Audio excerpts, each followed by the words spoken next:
tanta deslealdade no jogo que eu me sinto vitoriosa por ter conseguido chegar até aqui. Porque, assim, você olha para trás, é uma corrida de tantos obstáculos. É como se fosse um jogo, uma corrida onde em algumas raias tem uma coisa na frente para o concorrente tropeçar. É essa sensação que eu tenho quando olho para trás. O quanto, sabe? Teve uma hora que eu não podia morar em Copacabana, que é onde eu moro hoje. Porque era uma atriz jovem, vindo do Espírito Santo, e negra. Quando eu falava que eu morava em Copacabana, imediatamente a pessoa considerava, é puta. Era como fechava uma semiologia na cabeça da pessoa. Faltava aquela carta. E a pessoa mudava de comportamento. Começava a me tratar com desrespeito, como se eu fosse uma prostituta, com todo o respeito às prostitutas. Claro. Eu não é isso, não é sobre isso. É sobre achar que tem acesso ao corpo do outro, à vida do outro, à dignidade do outro, né? Então, nós não podemos esquecer que a gente vive no Brasil em que o cara que transa com a menina de programa fala que a menina de programa é safada, que ela não vale nada. Exato. E ele é quem no rolê e tal. E ele muitas vezes é que vem de um casamento, por exemplo, né? Ela está prestando um serviço, talvez, né, técnico, e ele é que vem numa relação monogâmica. Na verdade, ele que é o safado, entre aspas, digamos, se a gente for brincar disso. Então, assim, eu até me emocionei aqui, porque não é toda hora que você pensa nisso, né? Você pensa na história inteira, um jogo desleal com nossas crianças. Eu tenho uma menina, uma mulher que trabalhou comigo, trabalha ainda na Casa Poema, é minha querida e é escritora hoje, Thaís Espírito Santo, e ela foi minha assistente por muitos anos. E ela dizia assim, ela tem uma história que ela vai publicar agora, chamada Quando Parei de Mandar Beijos. Ela tem uma boca linda, negona, linda, aquele coração de Djavan. Ela tem aquela boca. E ela, quando ela era menina, de 12 anos, ela jogou um beijo para a amiga, assim, tchau. Aí a professora, que beijo horrível! Meu chapéu. Nunca, você não devia jogar beijo, nunca. E ela parou de jogar beijo. Isso é um exemplinho que chegou até mim. Você imagina o que não acontece nesse país com as crianças negras? Que saem da escola, que não aguentam o bullying. É foda. Vamos lá. Mas e aí a gente chega no Luigi e isso engasga, viu, Elise? E engasga a gente nesse lugar, como você diz, né? Que não tem a vivência disso. Então é completamente compreensível as suas lágrimas e as lágrimas do Luiz de ontem, né? Mas o que fica dele, em especial para mim, o que eu acho que ele foi assim, ó, no nervo, é o puxão de orelha que ele dá no repórter. Da imprensa, eu concordo plenamente. Para mim foi ali, sabe? Tipo, você não vai falar disso. Desculpa o palavrão, mas foda-se o jogo a essa altura, né? Cara, exatamente, aconteceu isso, acabou. Crime. É igual o professor. O professor está dando aula de química. Aconteceu um caso de racismo dentro da aula, acabou a aula de química. Exatamente. Não tem nada mais importante do que fazer uma aula antirracismo nesse momento. Sem dúvida. Então, assim, quando a imprensa faz isso, essa é a mesma imprensa que enfiou quase o microfone na cara do neguinho Beija-Flor, enquanto ele estava chorando muito. Pelo amor de Deus. Virou uma imprensa doida. Imprensa de formação de Big Tech, sem alma. Sabe? Desalmada. Então, essa é a definição. Não tinha, o Luigi tinha toda a razão. Não havia nada o que falar mais importante do que o racismo que ele sofreu. E a dor que causa na gente é tão imensa que o governo Bolsonaro instituiu como mimimi.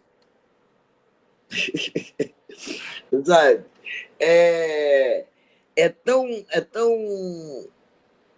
Tem uma coisa interessante nesse negócio, o crime de racismo, Thiago, ele não é tão apontável, ele não tem materialidade. Tem.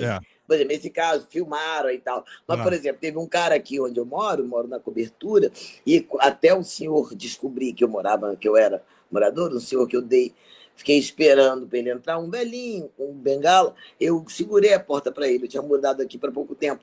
Ele entrou no elevador e ficou de costas para mim, como uma criança de castigo, com a cara para a parede. Só eu e ele no elevador. Então, eu não posso chegar na polícia e dizer esse homem ficou de costas para mim. Claro. Mas é de um insulto. E eu falava com ele, Tiago, eu falava, o senhor está bem? Está tudo bem? E ele nem sinal. Nada. Então, eu entendo as lágrimas do Luigi, porque você fica ali... Que isso, cara? São feridas. Se fosse no corpo, estaria com hemorragia, estaria sangrando. Vamos ouvir o Luigi, então, e vamos pingar, gente, porque isso aí engasga mesmo, viu? Não. É sério isso? Vocês não vão perguntar sobre o ato de racismo? Sério comigo? É sério? Até quando a gente vai passar isso? Até quando? Me fala, até quando a gente vai passar isso? O que fizeram comigo foi um crime, pô. Você não vai perguntar isso? Você vai perguntar sobre o jogo mesmo? A Conmebol vai fazer o que sobre isso? A Conmebol vai fazer o que sobre isso? CBF, sei lá. Você não vai perguntar sobre isso? Não ia, né? Você não ia perguntar sobre isso. Mas o que fizeram foi um crime comigo, pô. A gente é formação. Aqui é formação, pô. A gente tá aprendendo aqui.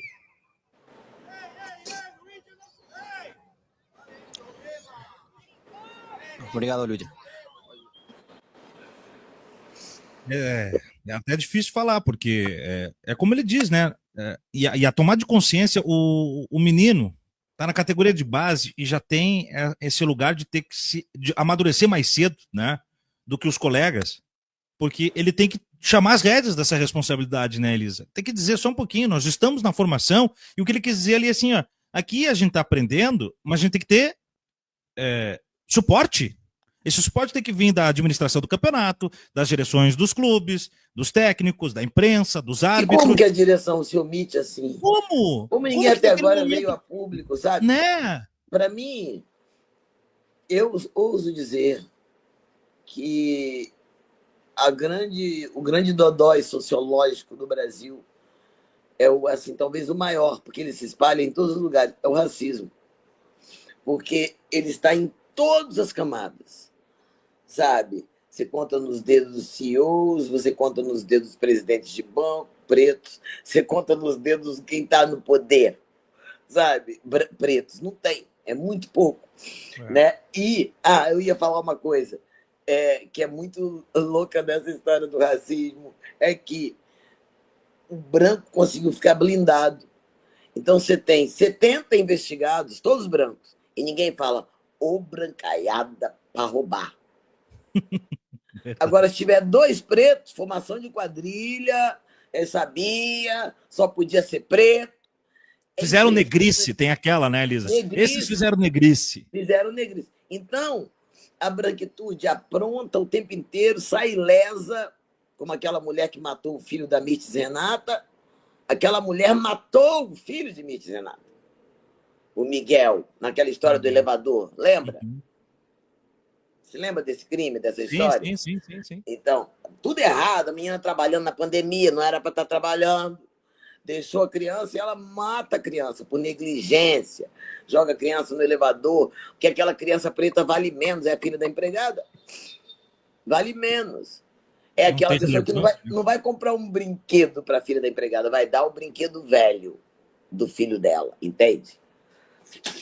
Olha, tem um livro que eu quero indicar aqui, por favor, chamado Solitária, da Eliana Alves Cruz, que é a história de uma empregada que tem que levar o seu filho para o trabalho. Então, coisa que eu nunca tinha pensado, como, por exemplo, uma mulher que vai trabalhar com o filho, olha isso, esse menino não pode ser criança. Se ele gritar muito, infelizmente, não vai dar para continuar. Esse menino grita muito. Você não vai... Se ele chorar, ele não pode incomodar. E se ele tiver uma funçãozinha, pegar uma água... usar um banheiro, né? Hã? Usar um banheiro. Não, se ele tiver uma funçãozinha, Sabe? Tipo assim, se você olhar para esse menino, ele vira um pequeno escravizado. Entendi. Se ele tiver uma funçãozinha, melhor ainda. Claro. Entende? E ele faz, porque afinal de contas ela dá roupa para ele. É uma situação, sabe? E ela tá ali com aquela criança dentro da casa, que é um favor que o patrão fez, só que essa criança não pode correr, tem que ficar dentro de um quarto. Ela não pode botar o trabalho a perder. Solitária, livro importantíssimo, vencedor de prêmios. Se não me engano, esse livro ganhou o Jabuti. Se não foi esse, foi outro. Não tem problema errar, assim é errar. Para bem é bom. Claro. Eliana Alves Cruz é uma grande pensadora do nosso tempo. Bom de lê-la, quem precisa de letramento. E até quem não precisa. Mas é isso. Eu acho que esse assunto vai ganhar mais... como é que eu vou dizer? Mais vitórias, né, da parte das suas vítimas, que somos nós negros, quanto mais brancos, de verdade, estiverem envolvidos. Porque são os brancos que reproduzem o racismo o tempo inteiro. O tempo inteiro. Ditando beleza, ditando... Como é que as brancas entraram com tanto poder na avenida? Se as negras com as suas bundas duras, aquela carne, se elas são elogiadas... É complicado para minha cabeça, você está entendendo? Com samba no pé, você perde o lugar, se você era naturalmente daquele lugar. Eu queria... Porque se o jogo fosse... Eu vou deixar bem claro uma coisa aqui. Se fosse um jogo de mão dupla, eu não ligava. Por exemplo... Eu não posso fazer o papel de Marilyn Monroe, mas também Marilyn Monroe não pode fazer o papel de sei lá, de Elisa Lucinda ou de Elza Soares, entendeu? Não pode.